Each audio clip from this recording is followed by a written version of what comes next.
Okay, Assalamualaikum dear students. Today our topic is about Fourier analysis, right? And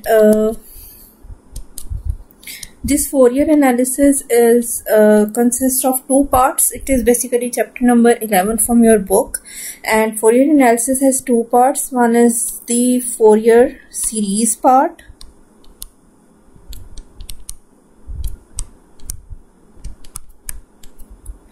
Fourier series part, and the second part is the Fourier transform, right? Fourier transform.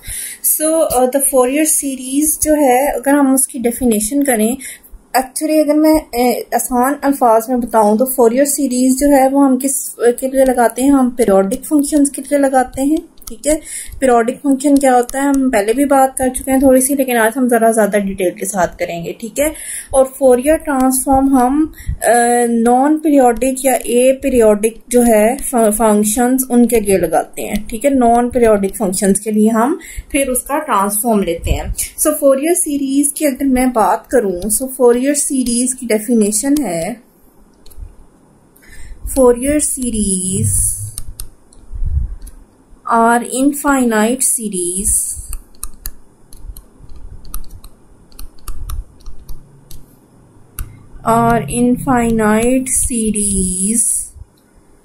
designed to represent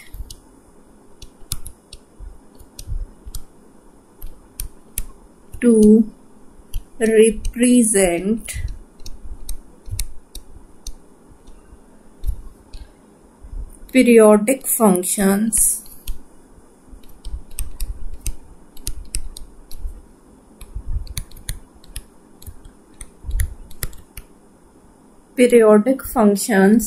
in terms of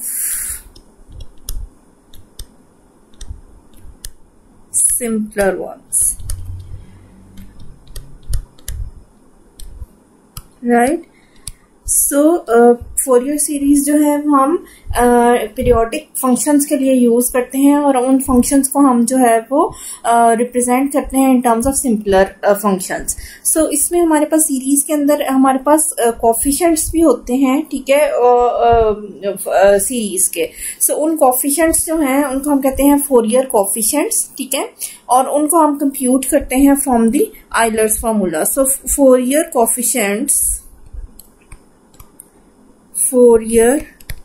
coefficients are computed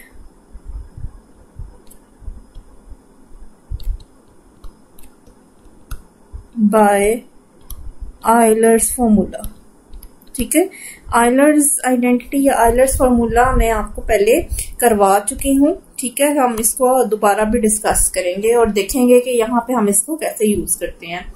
so Fourier transform हम non periodic function के लिए use करते हैं, और फिर हमारे पास क्या है? Discrete Fourier transform. Discrete Fourier transform जो है डिस्क्रीट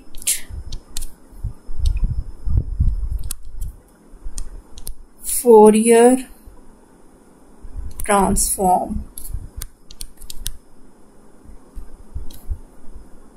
ठीक है।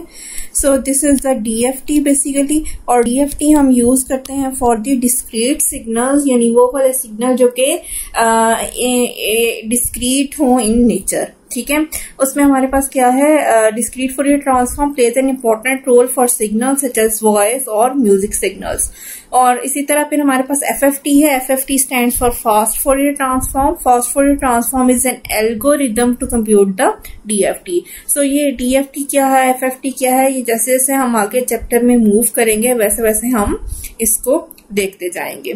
सो फोरियर सीरीज को अगर हम थोड़ा और एक्सप्लेन करें, सो अगर हमारे पास हो F of x has a Fourier series की हम थोड़ी आज डिटेल के साथ बात करते हैं।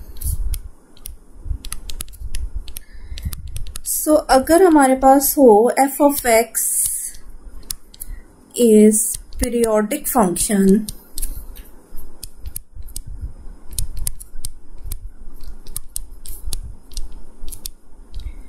periodic function if f of x is defined for all x except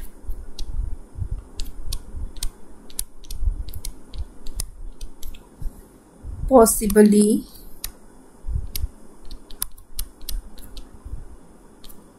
at some points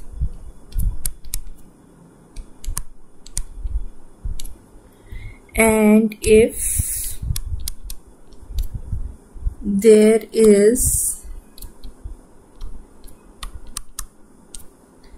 some positive number p, call the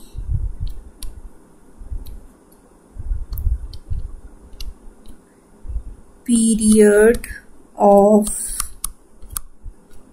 f of x, call the period of f of x। तो फिर हम क्या कह सकते हैं, f of x plus p this is equal to f of x।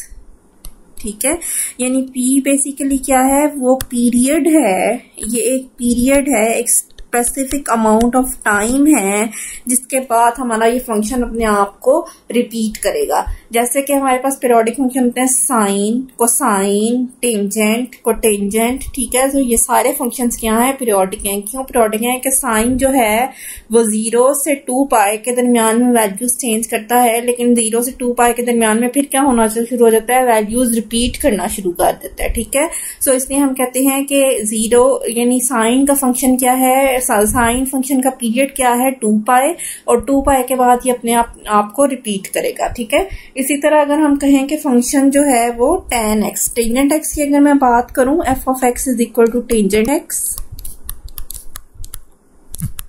ठीक है, so it is a periodic function है, लेकिन ये जो पीरियोडिक फंक्शन है it is not defined for all real x। It is not defined for all real x, right? So if it is not defined for all real x, लेकिन क्या है, it is undefined for points x is equal to plus minus pi by 2 plus minus 3 pi by 2 up to so on। ठीक है, इन सारी values के लिए क्या है, ये हमारा जो है वो अनडिफाइंड है टेंजेंट फंक्शन। सो ये जो अनडिफाइंड होना जो है वो भी क्या है, पीरियोडिक है, यानी आफ्टर एवरी पाई बाय 2 हमारा फंक्शन टेंजेंट फंक्शन क्या हो जाता है, अनडिफाइंड हो जाता है। ठीक है, सो इस अनडिफाइंड होने के अंदर भी एक पीरियोडिसिटी मौजूद है, यानी ये बिहेवियर भी बार बार रिपीट हो रहा है। ठीक है, सो इसलिए ये फंक्शन हमारा स्टिल क्या है, पीरियोडिक फंक्शन ही है। सो हमारे पास क्या है कि द स्मॉलेस्ट पॉजिटिव पीरियड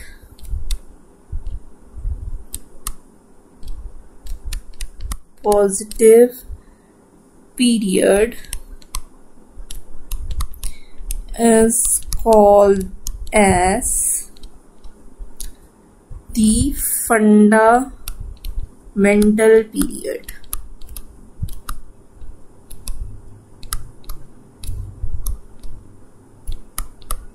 ठीक है, सो जो स्मॉलेस्ट पीरियड है हमारे पास अवेलेबल, उसको हम क्या कहेंगे, हमारा ये फंडामेंटल पीरियड है। सो नॉन पीरियोडिक फंक्शन हमारे पास, अगर हम नॉन पीरियोडिक फंक्शन की एग्जांपल देखें,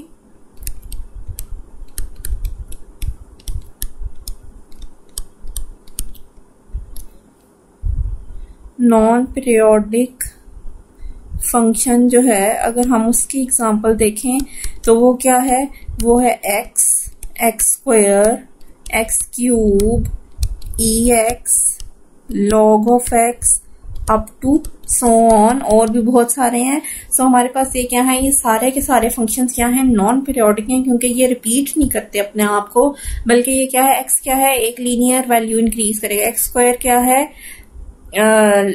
एक्सपोनेंशियली एक्स स्क्वायर क्या है, ये भी वैल्यूज को क्या करेगा, इंक्रीज करेगा। ई एक्स क्या है, एक्सपोनेंशियल इंक्रीज है। लॉग ऑफ एक्स क्या है, लॉगरिथमिक फंक्शन है, ठीक है।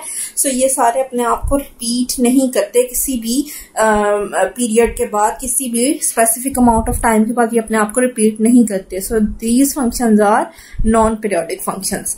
सो अगर हमारे पास हो if f of x has period P,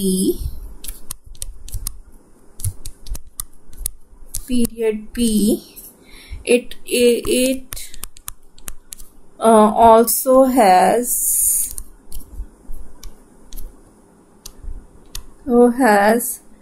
period 2P, because ठीक है, f of x plus 2p, this is equal to f of x plus p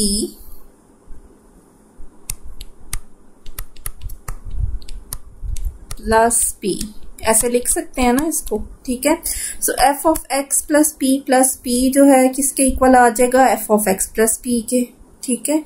यह आ जाएगा f of x plus p के इक्वल, क्योंकि p क्या है, period है। तो जब हम कहते हैं f of x plus p f of x के इक्वल है, तो f of x plus p किसके इक्वल है, f of x plus p के। f of x plus p किसके इक्वल है, f of x के, ठीक है।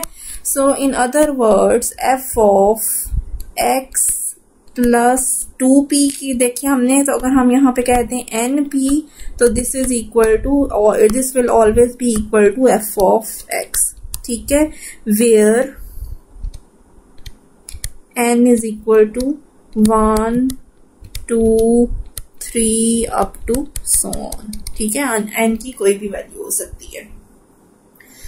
फर्दरमोर अगर जो है f of x, if f of x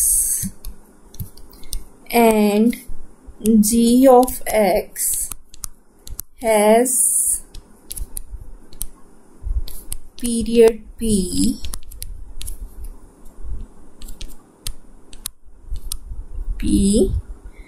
then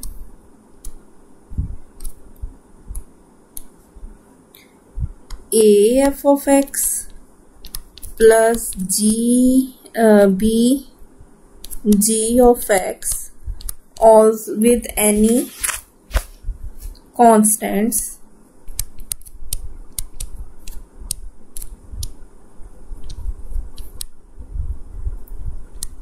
a and b, in other words क्या है, constants हैं, has also the period p,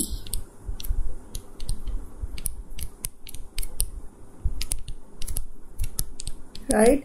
सो इसका भी पीरियड क्या होगा, p। सो अगर हम फंक्शंस कंसिडर करें जिनका पीरियड क्या है, 2 पाई है, ठीक है।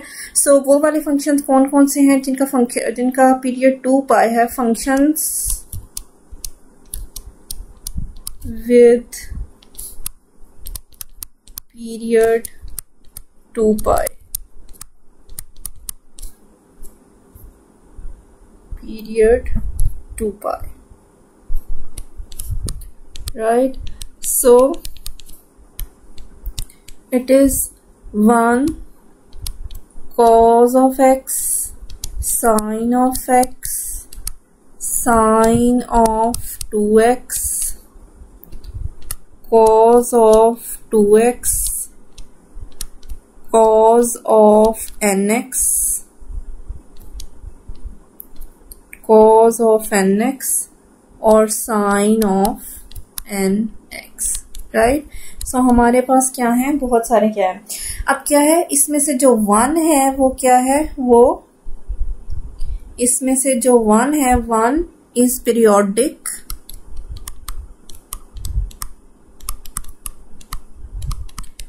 with any period,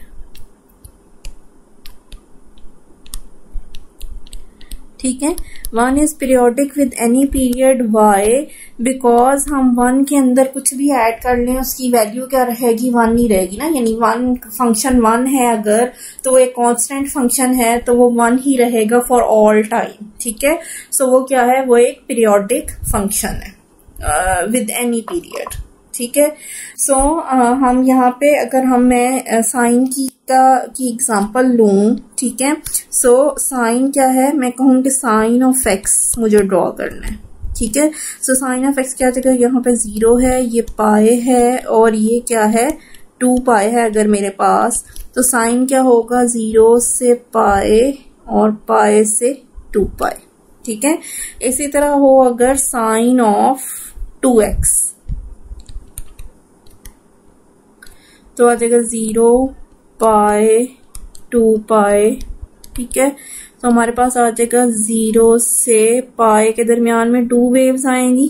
ठीक है, और फिर पाए और 2 पाए के दरमियान में भी हमारे पास 2 जो है वो हमारे पास वेव्स आएंगी। ठीक है, तो ये साइन ऑफ 2x को शो कर रहा है। So the series to be obtained will be the trigonometric series. अगर हमने इनकी सीरीज ऑब्टेन करनी है वो क्या होगी, वो ट्रिग्नोमेट्रिक सीरीज होगी। That is a series of the form, trigonometric series किस तरह की सीरीज होगी, वो होगी a0 plus a1 cos of x plus b1 sine of x plus a2 cos 2x plus b2 sin 2x plus so on. ठीक है, सो आगे अगर हमें इसको करना है तो हम कह सकते हैं कि अगर मुझे इसको कॉम्पैक्ट फॉर्म में लिखना है, so this is equal to a0 plus summation n is equal to 1 to infinity an cos nx plus bn sine of nx। ठीक है, सो ये बेसिकली क्या है, मेरे पास फोरियर सीरीज है और अगर मैं कह दूं कि ये इक्वेशन नंबर क्या है 4 है। ठीक है, so where a0 a1 and a2 जो है वो क्या है कि a0 a1 a2 b1 b2 ये सारे क्या हैं कोफिशिएंट्स ऑफ द सीरीज। ठीक है, so each term has a period of 2 पाई। इसमें जो हर टर्म है उसका पीरियड क्या है 2 पाई, कॉस का भी 2 पाई है, साइन का भी cos 2x का भी, साइन 2x का भी पीरियड क्या है 2 पाई है। सो अगर ये सीरीज कन्वर्ज करे it's sum will be the function of period 2 pi, since each term of the above series has a period 2 pi, hence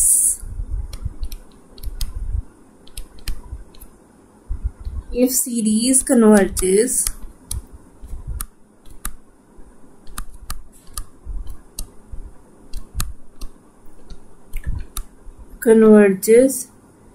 its sum will be a function of period 2 pi, right.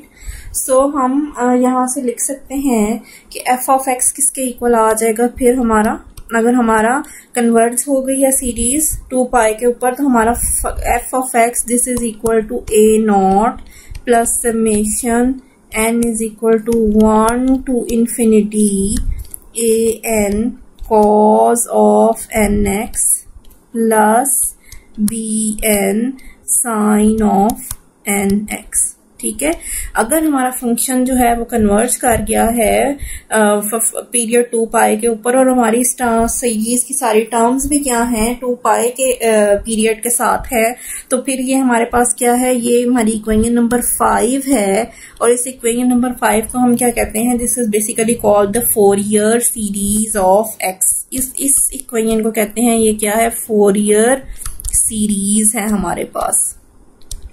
ये पूरी equation 5, ठीक है। F of x this is equal to a not plus summation n is equal to 1 to infinity a n cos of n x plus b n sine of n x.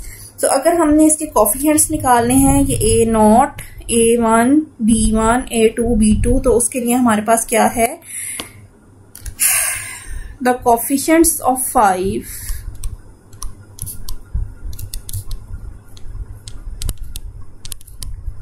Coefficients of 5 जिसको हम कहेंगे the coefficients of the Fourier coefficients is given by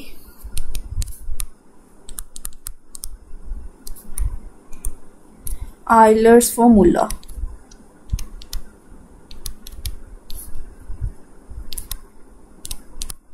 right?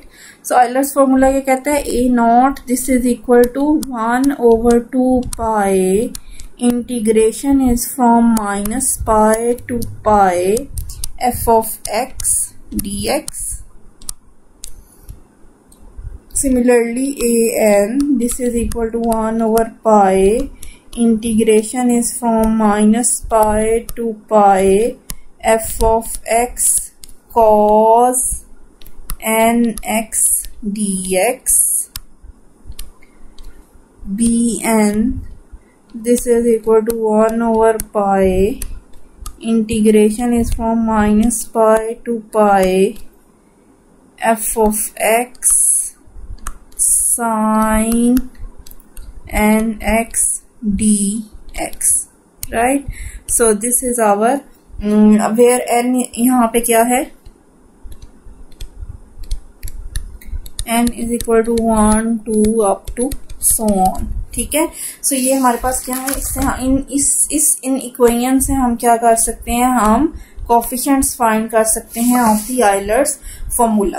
सो हम example number 1 करते हैं और हम इससे इन सारी चीजों को अप्लाई करते हैं अपने पास और हम देखते हैं कि हमारा आंसर से ठीक आते हैं या नहीं आते। सो हमारे पास एग्जांपल 1 में हमें कह रहा है कि हमारे पास क्या है, एक पीरियोडिक रेक्टेंगुलर वेव है, ठीक है, जिसमें हमारे पास f ऑफ x क्या है, this is equal to -k if -pi is less than x is less than 0 and it is k if 0 is less than x is less than pi, right?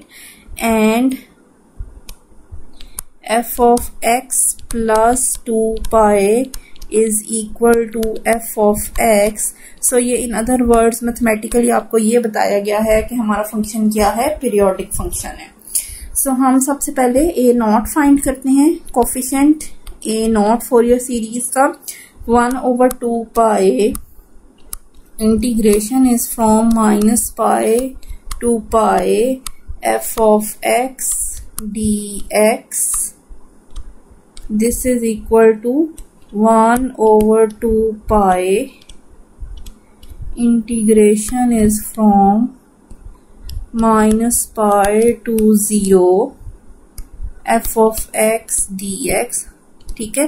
हम इस integration को लिख सकते हैं ना -pi to 0 plus 0 to pi, ठीक है, जैसे हम आम कैलकुलस में करते हैं f of x dx. So this is equal to 1/2 pi integration is from -pi to pi, ठीक है। और ये वाली वैल्यू क्या है, -k, और ये वाली वैल्यू क्या है, +k, ठीक है। सो हम -pi to pi इंटीग्रेशन इकट्ठी कर लेते हैं, ये वैल्यूज क्या है, -k +k, तो ये टोटल क्या आ जाएगा, 0 आंसर आ जाएगा, ठीक है। सो क्योंकि ये एरिया अंडर द कर्व क्या है, -k +k, तो एरिया क्या है, 0 है, ठीक है। सो a नॉट क्या आ गया, 0 आ गया इस केस में। देन हम a1 फाइंड करते हैं, an this is equal to 1/pi integration is from -pi to pi f of x cos of nx dx, right? So इधर भी हमें इंटीग्रेशन को अलग अलग करना पड़ेगा. Integration is from -pi to 0 minus k cos of nx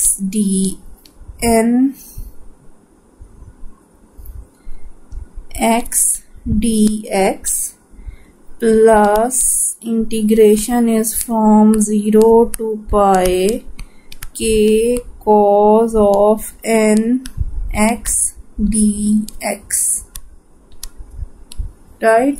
So this is equal to 1 over pi.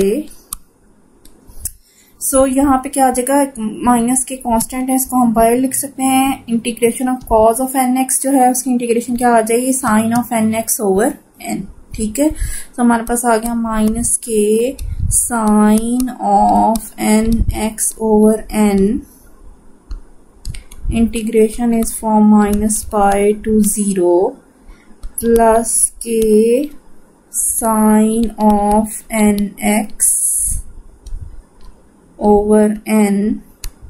Integration is from 0 to pi, right? So अगर हम इसको सॉल्व करेंगे, ठीक है, सो जब हम इसमें अपर लिमिट पुट करेंगे sine 0 is 0, sine of 180 is also 0. ठीक है, सो इसे इधर भी 0 पुट करेंगे तो sine 0 is 0, 180 0. Upper limit lower limit जो भी पुट कर लें, हमारा आंसर क्या है, 0 है. ठीक है, सो ए एन वाले कोफिशिएंट्स भी क्या हैं, सारे 0 हैं. देन हम थर्ड कोफिशिएंट फाइंड करते हैं B N.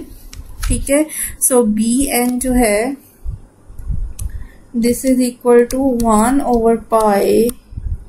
Integration is from -pi to pi f of x sin of nx dx.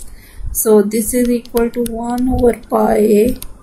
Integration is from -pi to 0 minus k sin of nx dx plus integration is from 0 to pi k sin of nx dx, right? So 1 over pi. So minus के जो है उसकी integration क्या आ जाएगी, यहाँ पे sign की इंटीग्रेशन आ जाएगी कॉस. ठीक है, साइन की इंटीग्रेशन आ जाएगी माइनस कॉस. ठीक है, सो वो माइनस और ये माइनस मिलके प्लस हो जाएंगे. हमारे पास आ जाएगा k cos of n x over n. Integration is from -pi to 0 minus k cos of nx over n. Integration is from 0 to pi, right? So k हम बाहर कॉमन ले लें, ठीक है, और नीचे से n भी अगर हम कॉमन ले लें, k n pi. इंटीग्रेशन रह जाएगी cos of nx. Integration is from -pi to 0 minus cos of nx. Integration is from 0 to pi. So k over n pi, right? So यहाँ पे क्या है, cos of 0 minus cos of n pi minus of n pi. ठीक है, और फिर minus ये दूसरी वाली term minus cos of n pi minus cos of 0. So cos of n pi is cos of n pi ही रहेगा, cos of 0 is 1, ये कॉस ऑफ 0 इज 1, और कॉस ऑफ माइनस एन पाई जो है, यानी हमें पता है सिंस कॉस ऑफ जो होता है माइनस अल्फा. ठीक है, कॉस ऑफ हमें पता है कि कॉस ऑफ माइनस अल्फा किसके इक्वल होता है, कॉस ऑफ अल्फा के. ठीक है, सो अगर हम ये वाली आइडेंटिटी यहाँ पे यूज करें, यहाँ पे, ठीक है, कॉज ऑफ माइनस एन पाई पे, तो ये कॉज ऑफ एन पाई के इक्वल आ जाएगा। ठीक है, सो ये हम यहाँ पे यूज करेंगे। सो हमारे पास टोटल आंसर क्या आ जाएगा, k over n pi 1 minus cos of n pi minus cos of n pi plus 1. So this is equal to k over n pi 2 minus 2 cos of n pi.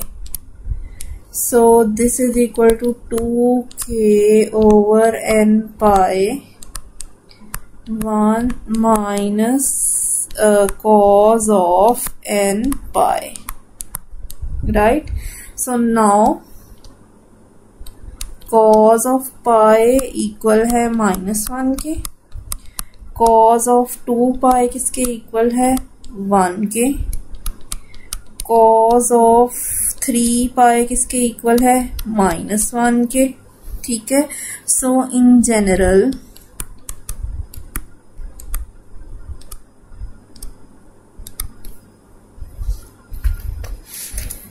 cos of n pi this is equal to -1 for odd n, ठीक है, and it is +1 for even n। ठीक है, so अगर ये है तो फिर 1 minus cos of n pi क्या होगा, वो होगा 2 for odd n and 0 for even n, क्योंकि 1 जब हम यहाँ कर देंगे 1 minus cos of n pi तो हमें 1 में से माइनस करना पड़ेगा ना, तो 1 minus -1 is 2 and 1 minus 1 is 0। ठीक है, सो हम यहाँ पे लिख सकते हैं फिर अगले स्टेप पे कि 1 minus cos of n pi किसके इक्वल है 10, 1 minus cos of n pi this is equal to 2 for odd n and 0 for even n, right? So फिर हमारे पास coefficients are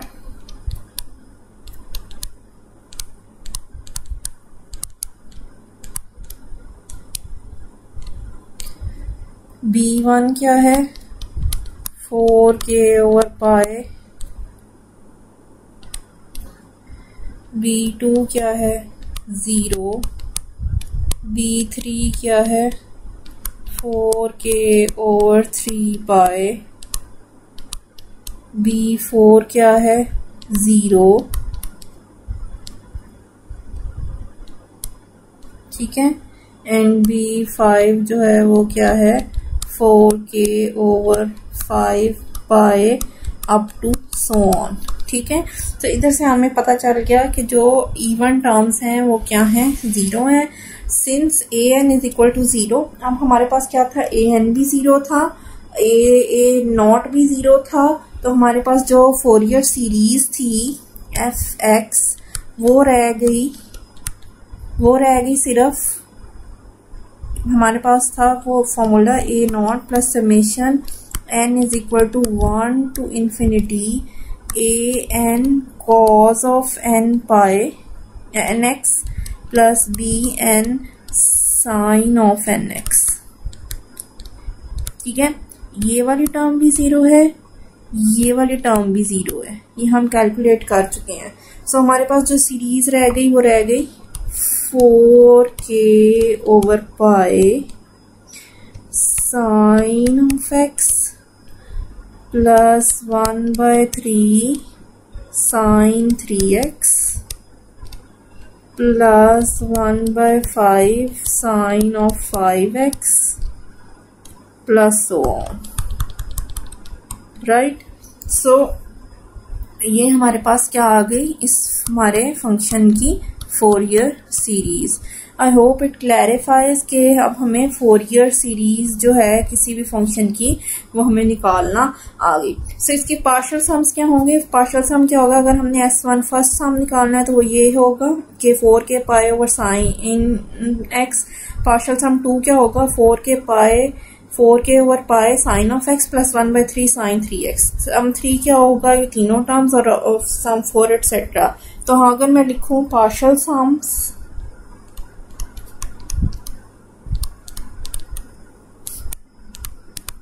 ठीक है, पार्शियल सम अगर फर्स्ट सम है वो क्या है? 4k over pi sine of x।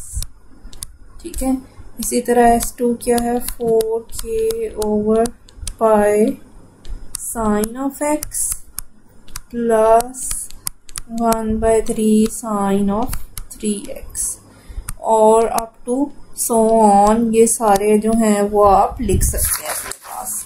ठीक है, अगर हम सेट करें, इफ वी सेट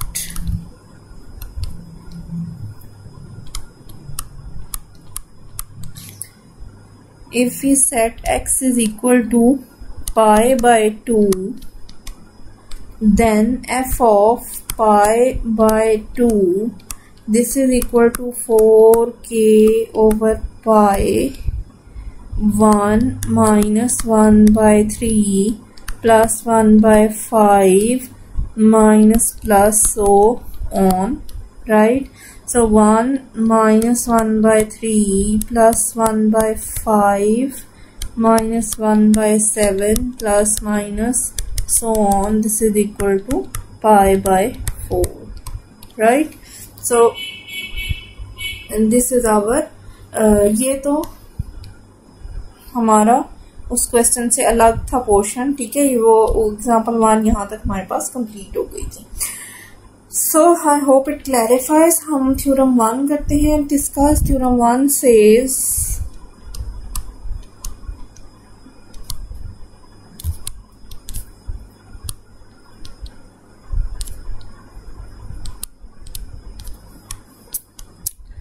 कि the trigonometric system is orthogonal. जी theorem 1. Theorem 1 says the trigonometric system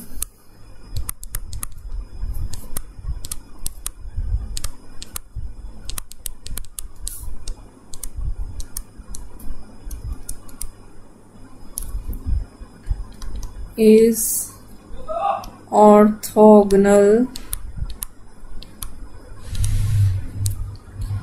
on the interval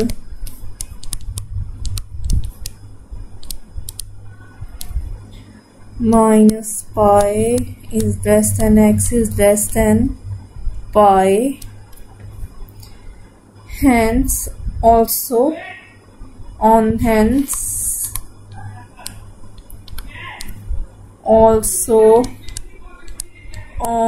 the interval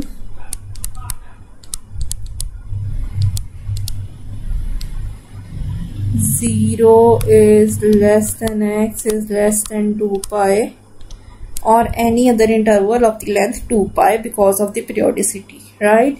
That is the integral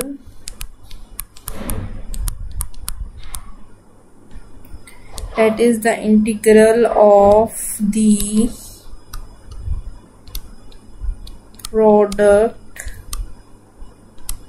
of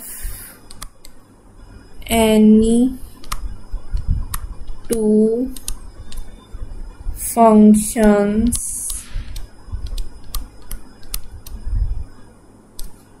over that interval is 0, right? यानी क्या है कि the trigonometric system is orthogonal on the interval minus pi is less than x is less than pi और अगर जो है हम ये कहें कि 0 से 2 पाए तो भी सेम ही चीज है, या कोई भी जो हो लेंथ 2 पाए का जो है ना इंटरवल हो तो उसके लिए हम कहेंगे सेम ही रहेगा, ठीक है। That is the integral of the product of any two functions over the interval is 0। इसका क्या मतलब है कि अगर मैं कहूं कि -π से π अगर मेरा इंटरवल है और मेरे पास है cos ऑफ n पाए, ठीक है, और दूसरा फंक्शन है cos ऑफ mx dx, ठीक है। सो इसका इंटीग्रल का रिजल्ट क्या आएगा, इट विल बी 0, ठीक है, if n is not equal to m, m not equal to m है तो इंटीग्रल का रिजल्ट ये आएगा। सिमिलरली अगर मैं कहूँ -π से π है मेरा इंटरवल, ठीक है, और साइन ऑफ nx है और cos ऑफ mx है, दो ट्रिग्नोमेट्रिक फंक्शंस हैं, उन दोनों का इंटीग्रल है तो वो क्या आएगा, 0 आएगा, ठीक है। सिमिलरली अगर हो integral sine of nx cos of mx, जी थर्ड क्या है, integral is from -π to π sine of nx cos of mx dx is equal to 0 for n not equal to m और n is equal to m, ठीक है। So this is our functions जिनके लिए हमारा ये integral क्या होगा, 0 होगा। देन हमारे पास थ्योरम 2 है, ठीक है। थ्योरम 2 जो है वो हमें कहते हैं convergence and sum of Fourier series. Convergence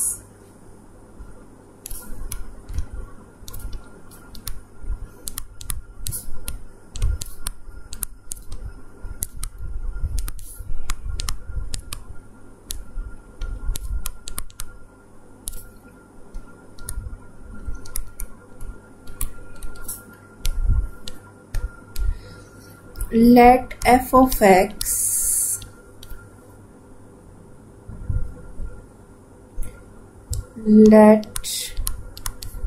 of x be periodic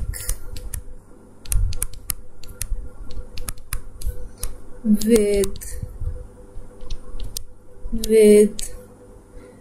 period 2π and piecewise continuous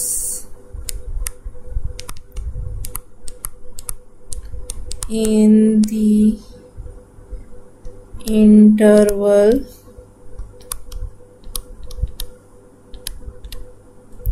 -π is less than x is less than π. Furthermore,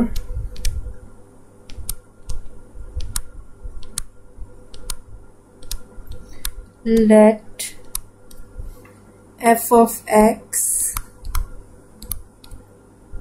have a left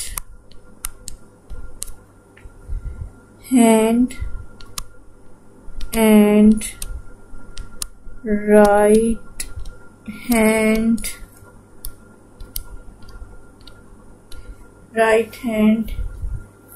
derivative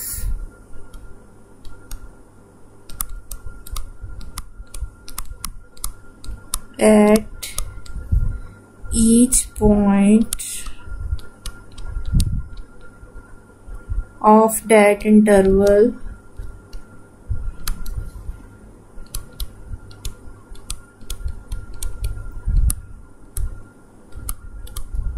at each point of that interval, then the Fourier series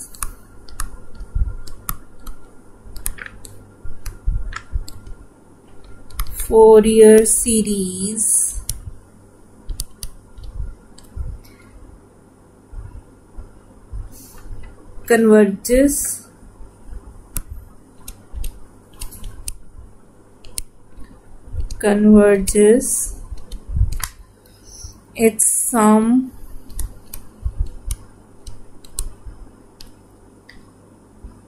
is except at point x naught where f of x is discontinuous.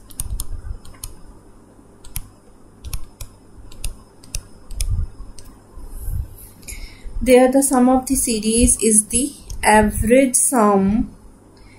of left and right hand limit. So sum is average of left and right hand limit, right? So क्या है कि let f of x be periodic with 2 pi, ठीक है, periodic है और piece wise continuous है in the interval minus पाई से पाई तक. Furthermore, let f of x has a left hand and a right hand derivative at each point of that interval. ठीक है sir, हमारे पास left hand and right hand derivative exist करता है. Then the Fourier series f of x क्या करेगी, converge करेगी. So it's sum is except at point x not, यानी वो वाला पॉइंट x नॉट जो लिमिट का पॉइंट है where f of x is discontinuous. ठीक है, वो वाला पॉइंट जहाँ पे f of x डिसकॉन्टिन्यूस है उसके अलावा क्या होगा, हमारे पास कन्वर्ज करेगी. सो उस पॉइंट डिसकॉन्टिन्यूटी के पॉइंट के ऊपर, इस डिसकॉन्टिन्यूटी के पॉइंट के ऊपर हमारे पास जो है वो सम किसके इक्वल होगा, it will be the sum of the series is the average of left and right hand limit. इस डिसकॉन्टिन्यूटी के पॉइंट के ऊपर हमारे पास जो है वो सम क्या होगा, average of left and right hand limit.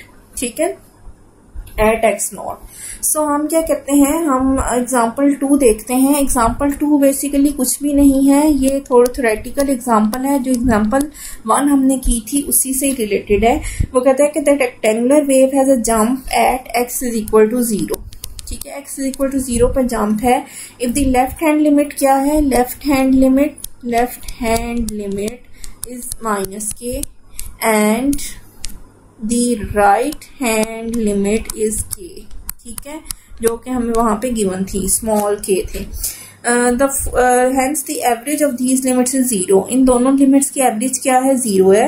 The Fourier series of the wave converge to this value when x is equal to 0. तो जब x is equal to 0 हो, so Fourier series जो है वो किस पे कन्वर्ज कर रही है, Fourier series की वैल्यू भी उस वक्त क्या है, 0 ही है. ठीक है, तो वो क्या है, बेसिकली एवरेज वैल्यू है किनकी, इन दोनों की. एवरेज वैल्यू क्या होगी, इन दोनों को आप ऐड करेंगे और यानी वहाँ एवरेज क्या होगी, 1/2 of these sum, left hand and right hand limit sum. तो सम जब हम करेंगे तो वो क्या आ रहा है, 0 आ रहा है. ठीक है, क्योंकि हमारे पास सारी टर्म 0 है फोरियर सीरीज की, तो ये फोरियर सीरीज का भी आंसर 0 आ रहा है. और अगर हम इन लेफ्ट हैंड और राइट हैंड लिमिट का एवरेज सम ले लें तो वो भी 0 ही आ रहा है. ठीक है, सो इन अदर वर्ड जो है वो थ्योरम 2 कहता है कि अगर हम इन दोनों left hand and right hand limit की एवरेज ले लें तो वो, और फोरियर सीरीज से हम निकालें तो हमारा आंसर क्या आएगा, सेम आएगा. ठीक है, सो आई होप कि इट क्लैरिफाइज. और अगर अभी भी आपके कोई क्वेश्चन हो तो आप मुझसे फिर पूछ सकते हैं. That's all for today. Thank you.